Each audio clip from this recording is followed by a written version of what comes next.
आकाश, तारे, चंद्रमा, पृथ्वी और उस पर हम सारे जीव जंतु, इसके बारे में आज हम पढ़ेंगे। मैं हूं गौरव त्रिपाठी, प्रिपेयर आईएएस के यूट्यूब पोर्टल पे आपका स्वागत है। बचपन में कहानियां सुनते थे चंदा की, सितारों की, सूरज की, सीनरी बनाया करते थे सूरज की, लेकिन तब ये नहीं पता था कि क्यों हम एक ऐसे पर्वत के पीछे बनाते हैं सूरज को जो पर्वत लहरनुमा होता है। उड़ती हुई चिड़िया, बहती हुई नदियां, और नदियां भी उसी पर्वत से आती थी। ये सब जो कुछ भी हम देख पाते हैं, जो कुछ हम नहीं देख पाते हैं, उसे हम ब्रह्मांड कहते हैं। हर बात के लिए हम एक अनंत ब्रह्मांड की चर्चा करते हैं, चाहे पृथ्वी की बात करें, चाहे हम पृथ्वी के अलावा उस उपग्रहों की बात करें, तारों की बात करें, और वो बहुत कुछ जो आदि मानव खोज रहा है, सब कुछ किसका हिस्सा है? एक ब्रह्मांड का हिस्सा है। और उस ब्रह्मांड के एक बहुत छोटे से भाग का एक बहुत छोटा हिस्सा है हमारा सौर तंत्र, और उस सौर तंत्र के बहुत छोटे से हिस्से के छोटा सा हिस्सा है हमारी पृथ्वी, और उसके बहुत छोटे से हिस्से पे हम। लेकिन फिर भी हम किसको जानने की कोशिश कर रहे हैं? जो हमसे बहुत दूर है, अनंत है, अगोचर है, हम नहीं समझ पा रहे हैं, फिर भी खोज रहे हैं। तो आज का हमारा टॉपिक है ब्रह्मांड, पृथ्वी और पृथ्वी की गतियां। इस पूरे बड़े टॉपिक को हम एक साथ इसलिए पढ़ रहे हैं क्योंकि इसमें से कुछ ही इंपॉर्टेंट टॉपिक हमारे प्रीलिम्स के लिए इंपॉर्टेंट है। मेंस में तो ये सेक्शन है ही नहीं, तो फिर हम सारे इंपॉर्टेंट टॉपिक को ही पढ़ेंगे, इंपॉर्टेंट पॉइंट को ही पढ़ेंगे। आज 4 जुलाई भी है, एक बहुत इंपॉर्टेंट दिन है पृथ्वी की गतियों से संबंधित, उसको भी हम चर्चा करेंगे। शुरू करते हैं आज का वीडियो। टॉपिक कॉपी पेन लेके बैठिए, क्योंकि अगर हम कॉपी पेन लेके नहीं बैठते हैं तो सिर्फ सुनने के बाद वीडियो पॉज करना, फिर लिखना, पॉज करना, लिखना मुश्किल होता है। शुरू करते हैं। Universe and earth.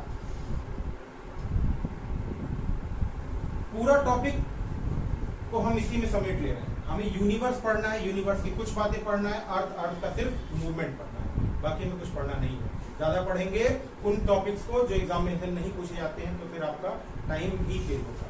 यूनिवर्स है क्या? पहली चीज, क्या है ब्रह्मांड? इस प्रश्न का उत्तर क्या है? क्या है ब्रह्मांड? प्रश्न का उत्तर हमें खोजना। अभी मैंने थोड़ी देर पहले एक लाइन बोली है, हम जो कुछ भी देख पाते हैं, जो कुछ नहीं देख पाते हैं, वो सब किसका हिस्सा है? ब्रह्मांड का। अगर देख पाते हैं तो हम क्या देख पाते हैं? तारे।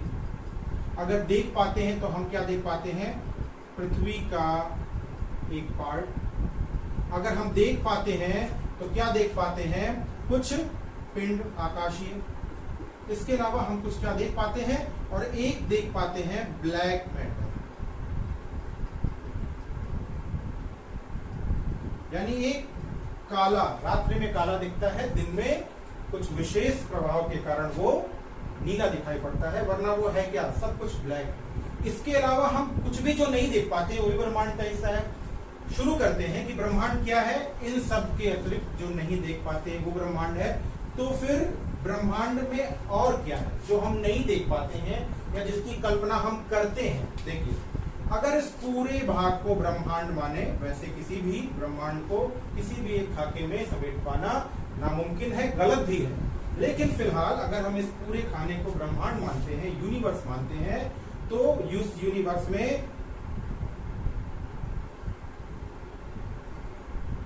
इस यूनिवर्स में अलग अलग आकृतियों की क्या है? आकाशगंगा। अलग अलग आकृतियों। हब्बल ने 4 तरह की आकृतियों की चर्चा की है, अभी आगे देखेंगे। तो यूनिवर्स में क्या दिखा आपको? आकाशगंगाएं।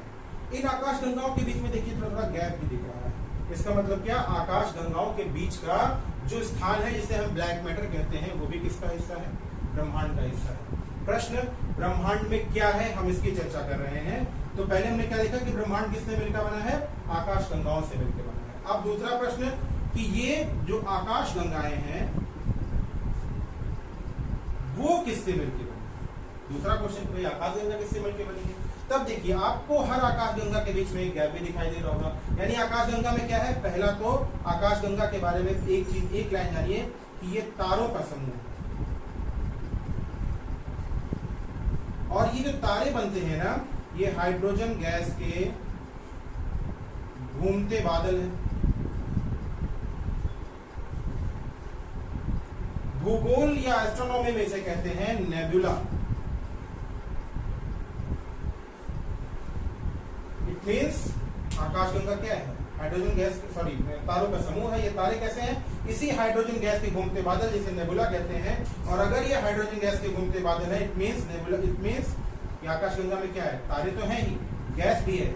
इन तारों के बीच में कुछ स्थान भी है, वही ब्लैक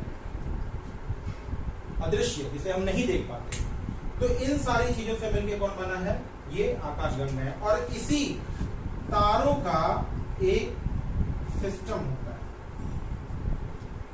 है, जिसका हिस्सा है हमारा सोलर सिस्टम, जिसमें पृथ्वी है। तो ऐसे ही प्रत्येक तारे का एक सोलर सिस्टम होता है। उस सोलर सिस्टम में कुछ ग्रह होते हैं और उपग्रह होते हैं। तो ग्रह, उपग्रह, तारे, गैस, न दिखने वाला कोई भी स्थान, ब्लैक होल, कोई भी आकाशीय पिंड, इन सब के अलावा जो हम नहीं जानते हैं, वो सब किसके अंदर आते हैं? इसी ब्रह्मांड के अंदर आते हैं। ये तो एक समझ की परिभाषा हुई, लेकिन अगर आपको कहीं पे पूछा गया कि ब्रह्मांड क्या है, तो ब्रह्मांड लगभग 100 अरब मंदाकिनियों का समूह है। ये भी एक केवल अंदाजा ही है कि लगभग 100 अरब मंदाकिनियों का समूह है। और ऐसे ही प्रत्येक मंदाकिनी में लगभग 100 अरब तारे हैं। उसी में से हमारा सोलर सिस्टम, हमारा जो सौर तंत्र है, वो मिल्की वे नाम की एक मंदाकिनी का हिस्सा है। मिल्की वे नाम की मंदाकिनी का हिस्सा है, जो कैसी है? जो सर्पिलाकार है। और उसके केंद्र से केंद्र में नहीं है। ये भी क्वेश्चन कहीं पे पूछा गया है कि क्या हमारा जो सोलर सिस्टम है, यानी हमारे सूर्य का जो तंत्र है, क्या वो उसके केंद्र में है? नहीं, तो वो उसके केंद्र में नहीं है। ना तो वो, अगर वो मंदाकिनी के रूप में से देखा जाए तो वो पूरब की तरफ नहीं है, वो पश्चिम की तरफ लगभग 250 प्रकाश वर्ष दूर है। यहीं पे है हमारा सोलर सिस्टम, अगर इसे कहा जाए मिल्की। क्या अर्थ होता है इसका? इसका अर्थ होता है कि प्रकाश की एक ऐसा पुंज या प्रकाश का एक ऐसा ढेर या गट्ठर, जिसे हम मिल्की वे कहते हैं, जिसका हमारा सोलर सिस्टम एक हिस्सा है। अब आइए देखते हैं हम कि इस सोलर सिस्टम में, यानी इस मिल्की वे में जिस सोलर सिस्टम की हम बात कर रहे हैं, जिस सूर्य की बात कर रहे हैं, वो सूर्य का सोलर सिस्टम क्या है? बहुत वर्षों तक ब्रह्मांड की जो उत्पत्ति थी, वो ब्रह्मांड की उत्पत्ति सिर्फ सोलर सिस्टम की उत्पत्ति तक ही सीमित थी। मतलब जिन लोगों ने भी प्रयास किया, वो लोग यही समझते थे कि ये सोलर सिस्टम ही इसका ब्रह्मांड है, और ये मानते थे कि सूर्य नहीं बल्कि पृथ्वी ब्रह्मांड का हिस्सा है, यानी सोलर सिस्टम का हिस्सा है। ब्रह्मांड मतलब वो सिर्फ सोलर सिस्टम समझते थे कि पृथ्वी मध्य में है और सारे पिंड उसका चक्कर लगा रहे हैं, यानी वो जो थ्योरी थी वो जियोसेंट्रिक हाइपोथेसिस थी। लेकिन तभी उस जियोसेंट्रिक हाइपोथेसिस के बाद कोपरनिकस ने पहली वैज्ञानिक अवधारणा प्रस्तुत की और ये बताया कि पृथ्वी नहीं, सूर्य इस पूरे सिस्टम के केंद्र में है और पृथ्वी समेत सभी ग्रह उसका चक्कर लगाते हैं। लेकिन तब भी जो इनकी स्टडी का पॉइंट था वो सोलर सिस्टम था, यूनिवर्स जैसी कोई चीज के बारे में बहुत विचार नहीं किया। लेकिन बाद के सारे जितने भी ऐसे सिद्धांत आए, जेम्स हटन के बाद से 1749 के बाद से जितने भी सिद्धांत आए, वो सब यही सोचते थे कि पृथ्वी और उसका सोलर सिस्टम, यानी सूर्य और उसका सोलर सिस्टम। लेकिन तभी एडविन हबल की एक खोज आती है जिसमें वो कहते हैं कि नहीं, हमारा सोलर सिस्टम एक मंदाकिनी के छोटे से हिस्से में है और वो लगातार एक्सपेंड कर रही है, यानी उन्हें एक्सपेंडिंग यूनिवर्स थ्योरी दी। और तभी से एक नई सोच का जन्म हुआ जिसमें ये पता लगा, ये प्रत्यक्ष रूप से उन्होंने प्रूव किया अपनी टेलीस्कोप से कि हमारा सोलर सिस्टम एक मंदाकिनी का हिस्सा है। और वो मंदाकिनी सिर्फ अकेली नहीं है, उस जैसी बहुत सारी मंदाकिनियां हैं। तब ऐसा कोई प्रेडिक्शन नहीं था, तो उन्होंने कहा बहुत सारी मंदाकिनियां हैं जो इस ब्रह्मांड में एग्जिस्ट करती हैं, और उसी में से एक मंदाकिनी मिल्की वे का हिस्सा हमारा सौर्य तंत्र है। तब जाके ये बात प्रूव हुई कि नहीं, अब इस सोलर सिस्टम से ज्यादा बड़ी बातें सोचनी है। तब फिर बाद में रिसर्च शुरू हुए और 1960s के डिकेड में एक नई थ्योरी आई जो अभी तक की सबसे विश्वसनीय थ्योरी मानी जाती है, जिसे बिग बैंग थ्योरी कहते हैं। जॉर्ज लेमेंटियर ने, जो बेल्जियम के एक पादरी हुआ करते थे, वो एस्ट्रोनॉमी भी जानते थे और उन्होंने इस थ्योरी को प्रूव किया। ये बताया कि बहुत छोटा, एक बहुत उच्च केंद्र का उच्च शक्तिशाली, बहुत शक्तिशाली एक गोलक, उन्होंने फायरबॉल नाम दिया उसे, जिसमें एक विस्फोट होता है और उस विस्फोट के बाद जो कुछ भी आज तक हम देख रहे हैं वो 1 सेकंड बाद बने हुए मैटर का, यानी 1 सेकंड बाद या कुछ पलों बाद बना हुआ जो पदार्थ था, सब उसी के पार्ट है, जिसे बाद के रिसर्च में गॉड पार्टिकल नाम दिया गया। कभी कभी ये भी प्रश्न पूछा जाता है कि जो ब्रह्मांड निर्माण का सबसे मूल तत्व है वो क्या है, उसे गॉड पार्टिकल भी हम कहते हैं। हमें कुछ ऐसे भी पिंड हैं इस ब्रह्मांड में जिनके बारे में स्टडी करनी है। जब हम अर्थ की स्टडी पे आएंगे तब हम अर्थ को भी समझ लेंगे, तब हम अर्थ की जो गतियां हैं वो भी समझेंगे, लैटिट्यूड लॉन्गिट्यूड भी समझेंगे। लेकिन उससे पहले ब्रह्मांड में पृथ्वी के अलावा इस यूनिवर्स में यानी स्टार, प्लेनेट और उसके अलावा भी कुछ ऐसे पिंड हैं जो आकाश में आते हैं, जो एग्जामिनेशन में पूछे जाते हैं, उनकी भी चर्चा करेंगे। उसमें पहला है स्टार। बार बार हम कह रहे हैं कि स्टार क्या है, तारा।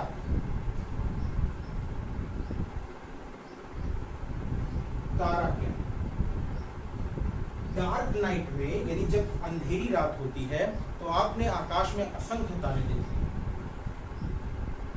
लेकिन आधुनिक मानव ने जब धीरे धीरे लाइट का, एलईडी लाइट का या कृत्रिम प्रकाश का, जिसे कृत्रिम दूधिया प्रकाश कहते हैं, उसका उपयोग ज्यादा करना शुरू किया तो एक आभासी प्रकाश पूरे वातावरण में या लगभग क्षितिज तक तो हमने दे ही दिया, और ऐसे तारों की जो दृश्यता थी वो कम हो गई। फिर भी दृश्यता कम हुई है, तारों का होना कम नहीं हुआ है। तो तारे क्या है? अभी मैंने बताया कि तारे से मिलके क्या है, आकाश गंगाएं हैं, और ये तारे हाइड्रोजन गैस के क्या हैं, बादल हैं, घूमते हुए बादल, जिनमें आंतरिक गुरुत्वाकर्षण के कारण, यानी उनकी सघनता धीरे धीरे घूमने के कारण बढ़ जाती है और ग्रेविटेशनल फोर्स बढ़ने लगता है। वास्तविकता में जितने भी आकाशीय पिंड हैं, ग्रह, उपग्रह या और उसका सोलर या उसका सूर्य, वो सब अपनी अपनी गुरुत्वाकर्षण शक्तियों की वजह से एक दूसरे से जुड़े हुए, यानी आकाशीय पिंड किससे जुड़े हुए हैं ये प्रश्न है, तो अपनी अपनी गुरुत्वाकर्षण शक्तियों की वजह से। अगर गुरुत्वाकर्षण शक्ति ना होती तो शायद ये जितना सिस्टमेटिक मूवमेंट होता है वो नहीं होता। तो हाइड्रोजन गैस के घूमते हुए बादल, आपने ये देखा होगा कि तारों की ऊर्जा का जो स्रोत है वो क्या है, वो हाइड्रोजन का हीलियम में क्या है, चेंज। इसका मतलब कहीं ना कहीं हाइड्रोजन है और वो हीलियम में चेंज होता है तो क्या होती है, एनर्जी बनती है। किसकी एनर्जी? सूर्य। किसके कारण? नाभिकीय संलयन की, राइट। फिर पढ़ते हैं हम कि तारों की और विशेषता क्या है, इनकी अपनी ऊष्मा होती है और इनका अपना प्रकाश होता है, और इन्हीं की ऊष्मा और प्रकाश से इनके साथ जुड़े रहने वाले ग्रह और उपग्रह दोनों ही प्रकाशित हैं। ऐसा ही एक तारा सूर्य है और पृथ्वी का निकटतम है, यानी सन पृथ्वी का निकटतम तारा। क्यों? बहुत आसान इसका उत्तर है। कैसे आप ये बात समझेंगे या जानेंगे कि सूर्य पृथ्वी का निकटतम तारा है? बहुत आसान है, उसी की लाइट हमें तक मिलती है। आकाश में ऐसे बहुत से तारे हैं जिनकी लाइट अभी तक पृथ्वी पर पहुंच ही नहीं पाई है, रास्ते में ही है, लेकिन सूर्य की लाइट हम तक पहुंच जाती है, बाकी किसी तारे की लाइट नहीं पहुंचती है। एक इसके आंसर में कभी कभी हमें ये गलतफहमी होती है, एक नाम हमने याद है प्रॉक्सिमा सेंचुरी, लेकिन प्रॉक्सिमा सेंचुरी पृथ्वी का नहीं, सूर्य का सबसे निकटतम तारा है, यानी second nearest to the earth. Word को याद रखेंगे हमेशा। फिर तारों के बाद एक और चीज हमें समझनी है कि ग्रह क्या है, प्लेनेट। जितने भी ग्रह उपग्रह होते हैं वो सब अपने जो फादर स्टार होता है उसके चारों तरफ चक्कर लगाते हैं। ग्रह भी चक्कर लगाता है और उपग्रह अपने ग्रहों के अलावा सूर्य के साथ भी चक्कर या इसके चारों तरफ चक्कर लगाता है। अब आते हैं ग्रह क्या है, प्लेनेट क्या होता है। प्लेनेट अपने ही फादर स्टार से अलग हुआ एक आकाशीय पिंड, यानी अपने ही पिता तारे से वो अलग होता है। जैसे ऐसा माना जाता है कि पृथ्वी ही सूर्य से अलग हुई है, जो पहले गैसियस फॉर्म में थी, फिर लिक्विड फॉर्म में आई, और अब एक ऊपरी भाग तो सख्त है ही, आंतरिक भाग अभी भी थोड़ा सा तरल है, जिसे हम कोर कहते हैं, वो हम आगे के लेसन में पढ़ेंगे। तो ग्रह की बात अगर आए तो ग्रह क्या है? पहली चीज ग्रह में ये है कि ये अपने पिता तारे से बनते हैं। पिता तारे का मतलब है हर एक तारे का अगर एक सोलर सिस्टम है तो वो उसी से बनता है, ऐसा अभी तक माना जाता है। दूसरी खास बात क्या होती है? वो अपने तारे के प्रकाश से प्रकाशित होते हैं, यानी इनका अपना कोई भी एनर्जी सोर्स नहीं होता है। इस पे जो कुछ भी ऊर्जा आती है, उष्मा आती है, वो सब उसके पिता तारे से आती है। जरूरी नहीं कि सभी ग्रहों के उपग्रह हों, ये ध्यान रखिएगा। हमारे ही सोलर सिस्टम में सभी ग्रहों के उपग्रह नहीं है। किसके हैं किसके नहीं है, ये आप कमेंट बॉक्स में लिख के बताइए। ठीक, फिर ग्रहों की स्थिति आ गई, फिर आती है उपग्रह। उपग्रह क्या होते हैं? उपग्रह अपने ग्रहों के, यानी जो उनके फादर ग्रह होते हैं, उनका भी जो ग्रह है, उसे फादर ग्रह का है या मदर प्लेनेट का है, वो उसी से जन्म लेते हैं। मदर प्लेनेट का है तो ज्यादा अच्छा है, ये उसी से जन्म लेते हैं। यहाँ पे ये ध्यान में रखने वाली बात है, चंद्रमा को ऐसा माना जाता है कि वो भी पृथ्वी से ही अलग हुआ एक हिस्सा है। इसीलिए हम बार बार मून पे जा रहे हैं और मून पे रिसर्च कर रहे हैं कि हो सकता है कि पृथ्वी की उत्पत्ति, जिसे 4.6 बिलियन ईयर से को माना जाता है, उसकी कुछ बातें पता लग सके। यूनिवर्स की जो उत्पत्ति है वो 13.7 बिलियन ईयर एगो, यानी 13.7 यानी 14 अरब वर्ष पूर्व मानी जाती है। लेकिन पृथ्वी की उत्पत्ति आपको 3.6 यानी लगभग 3 से 4 अरब वर्ष पूर्व मानी जाती है। आधुनिक मानव तो बहुत बाद में आया है, यानी पूरी पृथ्वी का सबसे नया उद्भव अगर माना जाता है तो वो ह्यूमन बीइंग माना जाता है, इसे हम आधुनिक मानव कहते हैं या ज्ञानी मानव कहते हैं। इसके बाद आकाशगंगा गैलेक्सी के बाद जो टॉपिक आता है वो क्या है? वो क्या है? वो आएगा यहाँ पे घूमने वाले कुछ और पिंड। सोचिए कौन कौन से और पिंडों के बारे में आप समझते हैं या पढ़ा है आप?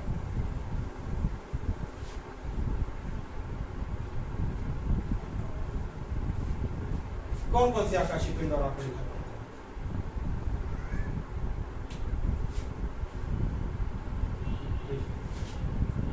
आकाशगंगा, इसका केंद्र जिसकी परिक्रमा सूर्य भी करता है, ध्यान रखिए, वो उससे दूर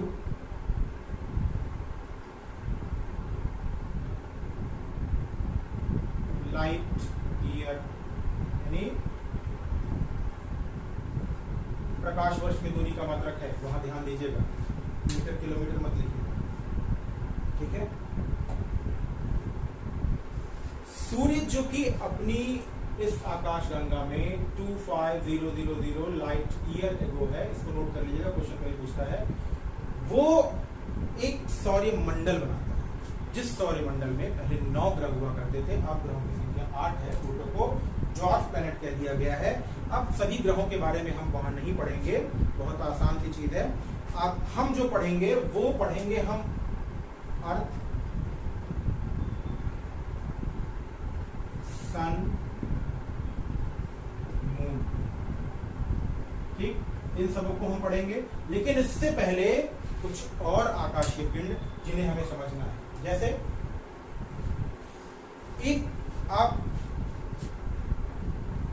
वर्ड सुनते हैं, शब्द सुनते हैं, जिसे हम कहते हैं ब्लैक होल।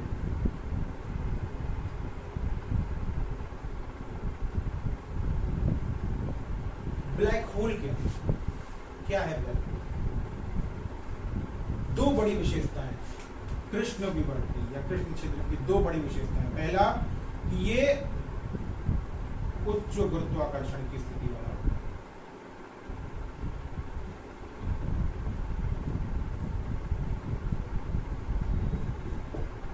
बहुत ज्यादा गुरुत्वाकर्षण इसका होता है, इसीलिए आपने सुना होगा कि यहां से प्रकाश भी नहीं जा सकता, ठीक। दूसरी विशेषता क्या है? दूसरी विशेषता ये है इसकी कि ये बहुत ज्यादा कॉन्सेंट्रेट है। जब जब भी कोई ऐसा पिंड होगा उसका ग्रेविटेशनल फोर्स बहुत हाई होगा, ग्रेविटेशनल पुल खिंचाव बहुत तेज होगा और ऐसी स्थिति में वहां से कोई चीज निकल नहीं सकती, यानी प्रकाश भी नहीं, इसीलिए ये दिखाई भी नहीं पड़ता। दूसरा, फिर आपसे एक प्रश्न पूछा जाता है, कभी कभी आपने ये देखा भी होगा कि आकाश में कोई चमकती हुई लाइन सी जाती है और वो फिर समाप्त हो जाती है, जिसे अक्सर हम टूटता तारा कहते हैं, बहुत जगह विष मांगने के लिए भी इसका उपयोग किया जाता है। तो वो टूटता तारा क्या है? उसे कहते हैं, एक वर्ड है उसके लिए, उल्का, मैटर। उल्का या मैटर क्या है? देखिए, पृथ्वी के पास एक गुरुत्वाकर्षण, पृथ्वी है, उसका गुरुत्वाकर्षण भी है और उसके चारों तरफ एक वायुमंडल भी है। पृथ्वी अपने एक्सिस पे मूव करती है, डायरेक्शन आपको मैंने वैसे बना दिया है। पृथ्वी अगर मूव करती है वेस्ट टू ईस्ट तो उसकी मूवमेंट है, ऐसे ही उसके वायुमंडल में घर्षण भी है। जब वायुमंडल में घर्षण है तो बहुत सारे ऐसे वायुमंडल में चट्टान और धूल से बने हुए पिंड हैं, या चट्टानों से और धातुओं से बने हुए पिंड हैं। जो चट्टानों, धूल और धातुओं से बने हुए पिंड सख्त पिंड होते हैं, ज्यादातर क्षुद्र ग्रहों की पट्टी से आते हैं। अभी हम क्षुद्र ग्रह की भी चर्चा करेंगे। ज्यादातर क्षुद्र ग्रहों की पट्टी से आते हैं और ये जब क्षुद्र ग्रहों की पट्टी से निकल जाते हैं बाहर, या बहुत से स्वतंत्र रूप से हमारे ब्रह्मांड में विचरण करते हैं, घूमते रहते हैं, तो जब ये कभी पृथ्वी के ग्रेविटेशनल फोर्स की वजह से अट्रैक्ट होकर पृथ्वी की तरफ आते हैं, तो लगातार इस भारी घर्षण वाले, फ्रिक्शन वाले एटमॉस्फेयर, वायुमंडल में आते हैं और इस घर्षण की वजह से क्या होता है, ये जल जाते हैं। 80 से 100 किलोमीटर की ऊंचाई पर सामान्य आकार के जो ये उल्का होते हैं, ये जल जाते हैं। अगर ये छोटे आकार के होते हैं, ये एक दाल के दाने के आकार से बोल्डर्स तक की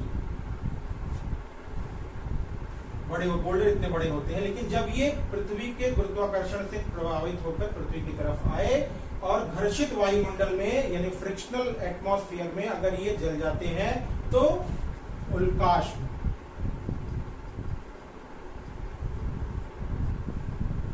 ठीक।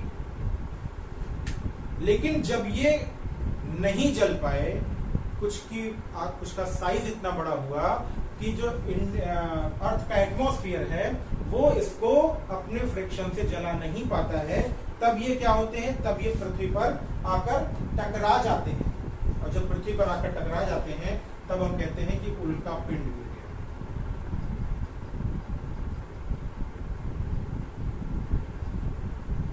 मेटेरॉइड्स, ठीक है, मेटेरॉइड और मेटेरॉइड्स। अगर वो उल्काश्म है तो मेटेरॉइड, अगर वो उल्का पिंड है तो मेटेरॉइड्स। यानी जब ये गिरेगा तो पृथ्वी पर टकराएगा। अगर बड़े साइज का है पूरी, तो क्या करेगा, ये क्रेटर झील ही बना देता है। कुछ ऐसी भी झीलें बनाता है कि जो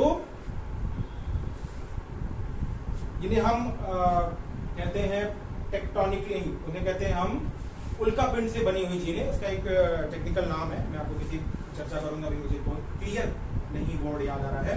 तो उसके कारण क्या बन जाती है, झील बन जाती है। लेकिन अगर इनका साइज बड़ा हुआ तो ये अर्थक्वेक भी ला सकते हैं। यानी अर्थक्वेक आने का एक कारण कभी कभी ये भी होता है। ऐसा समझा जाता है कि कोई आकाशीय पिंड पृथ्वी से टकराया था और उसके टकराने की वजह से खत्म हो गया डायनासोर। ऐसी भी एक थ्योरी आपने कभी किसी फिल्म में देखा होगा। तो जब ये उल्का पिंड पृथ्वी पर आए, पृथ्वी से टकराए, तो झील भी बना सकते हैं, अर्थक्वेक भी ला सकते हैं। इसके अलावा मैंने अभी बात की कि ये क्षुद्र ग्रहों की पट्टी से आते हैं, एस्टेरॉइड्स की पट्टी से आते हैं। ये कहां है, हमारे सोलर सिस्टम में, जिसमें 8 ग्रह हैं, उसमें बुध, शुक्र, पृथ्वी, मंगल, बृहस्पति, शनि। तो मंगल और बृहस्पति, इन दोनों के बीच में क्षुद्र ग्रहों की एक पट्टी, हजारों की संख्या सूर्य की परिक्रमा करते हैं। यहीं से निकल के आता है वो उल्का पिंड, जिसे हमने अभी बात की। क्वेश्चन कई बार पूछा जाता है, जो क्षुद्र ग्रहों की पट्टी है वो कहां पर स्थित है? तो आप क्या कहेंगे? मंगल और बृहस्पति के बीच में। ठीक, ये क्या है? ऐसा माना जाता है कि एक बड़ा सा आकाशीय पिंड जो बृहस्पति की गुरुत्वाकर्षण से प्रभावित होकर उसके करीब आ गया और फिर टूट गया या बिखर गया, और जब ये टूट या बिखर गया तो उसी से बनने वाले ऐसे एस्टेरॉइड बृहस्पति और मंगल की कक्षा में बिखर गए और सूर्य की परिक्रमा करते। इसके अतिरिक्त एक और वर्ड इंपॉर्टेंट है, एक और आकाशीय पिंड जिसे कहते हैं हम धूमकेतु यानी कॉमेट।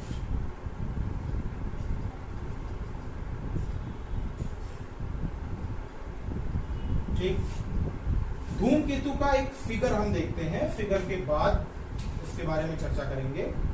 कॉमेट का मतलब ही होता है लंबे बालों वाला।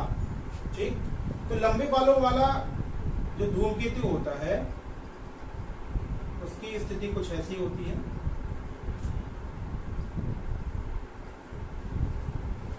यहां पे जो इसका बीच का भाग होता है जिसे केंद्र या न्यूक्लियस कहते हैं, और ऊपर का भाग इसे कॉमा, ये होती है टेल यानी पूंछ।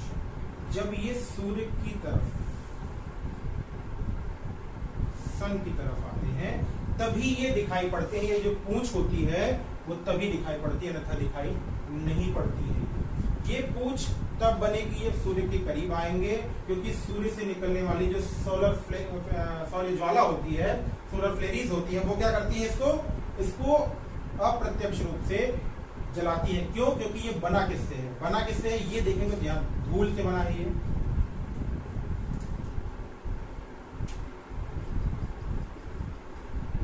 ये बना है बर्फ से, चट्टानी टुकड़ों से। धूल, बर्फ, चट्टानी टुकड़ों से बना हुआ ये जो धूमकेतु होता है, ये सूर्य के पास आएगा तो ये धूल और बर्फ क्या होगी? इससे निकलती है और निकल के एक लंबी सी पूंछ बनाती है जो सूर्य की दिशा के विपरीत होता है। लेकिन जैसे जैसे ये आगे बढ़ेगा ये पूंछ लंबी हो जाती है, 8 से 10 करोड़ प्रकाश वर्ष भी दूर हो सकती है, लेकिन सॉरी किलोमीटर हो सकती है। लेकिन फिर उसके बाद क्या होगा? सूर्य के प्रकाश पास आया तो खत्म, पास आया तो लंबी, और सूर्य से दूर गया तो फिर ये चीजें खत्म हो जाती हैं।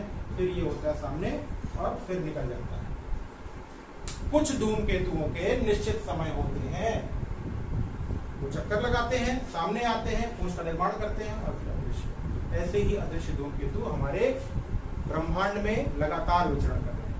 कभी कभी आपने अपने सोशल मीडिया प्लेटफॉर्म्स पे या यूट्यूब वगैरह में देखा होगा कि एक बड़ा सा आकाशीय पिंड, उल्का पिंड और सब चीजें आ रही हैं और पृथ्वी से टकराने होगा, लोग भयभीत हो जाते हैं। लेकिन यकीन मानिए वैज्ञानिकों ने ऐसे किसी भी पृथ्वी के वायुमंडल के आसपास नहीं, पृथ्वी के वायुमंडल के लाखों प्रकाश वर्ष दूर भी विचरण करने वाले किसी भी आकाशीय पिंड के मूवमेंट को पहले ही या आने वाले हजारों वर्ष में वो किधर जाएंगे उस मूवमेंट को पहले ही रीड कर लिया है, और वो पृथ्वी के वायुमंडल के आसपास नहीं लाखों प्रकाश वर्ष दूर से ही जाएंगे।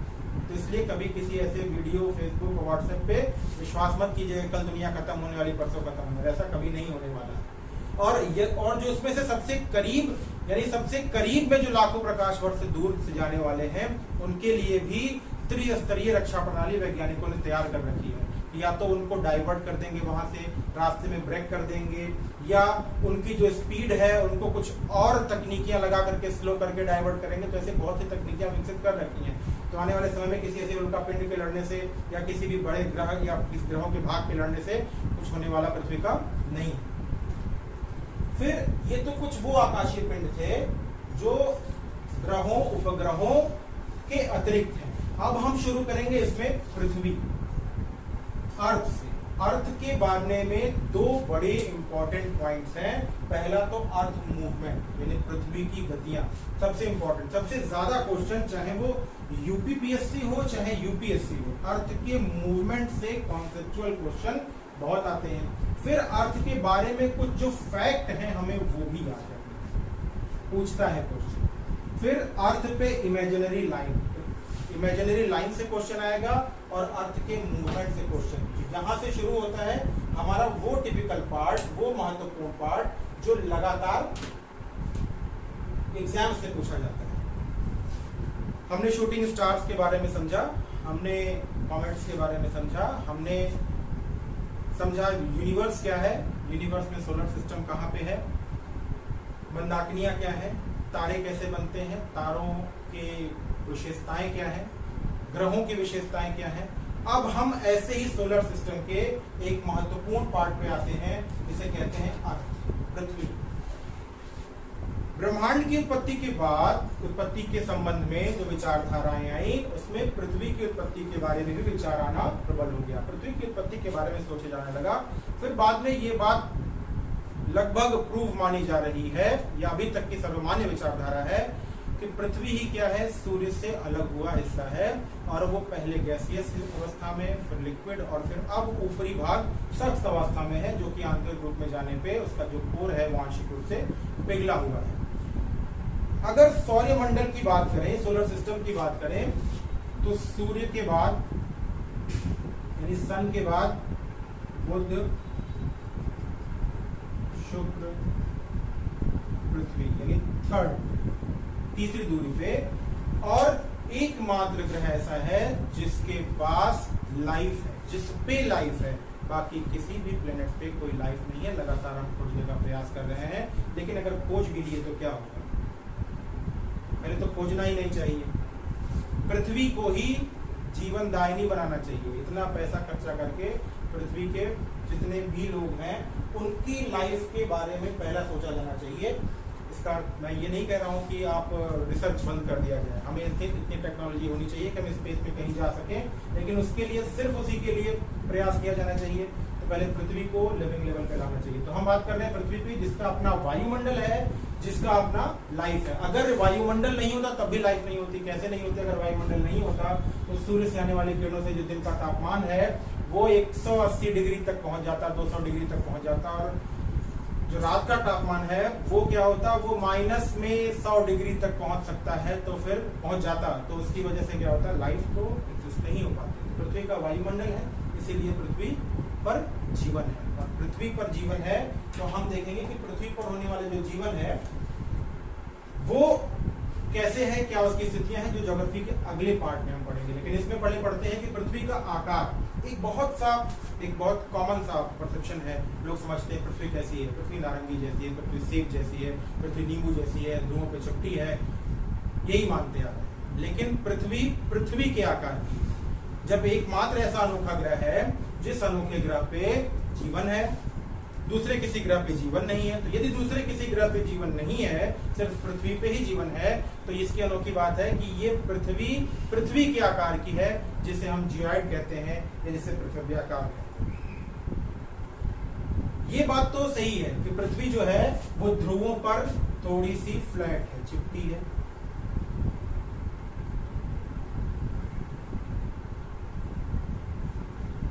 ध्रुवों पे चिपटी है, ये बात सही है।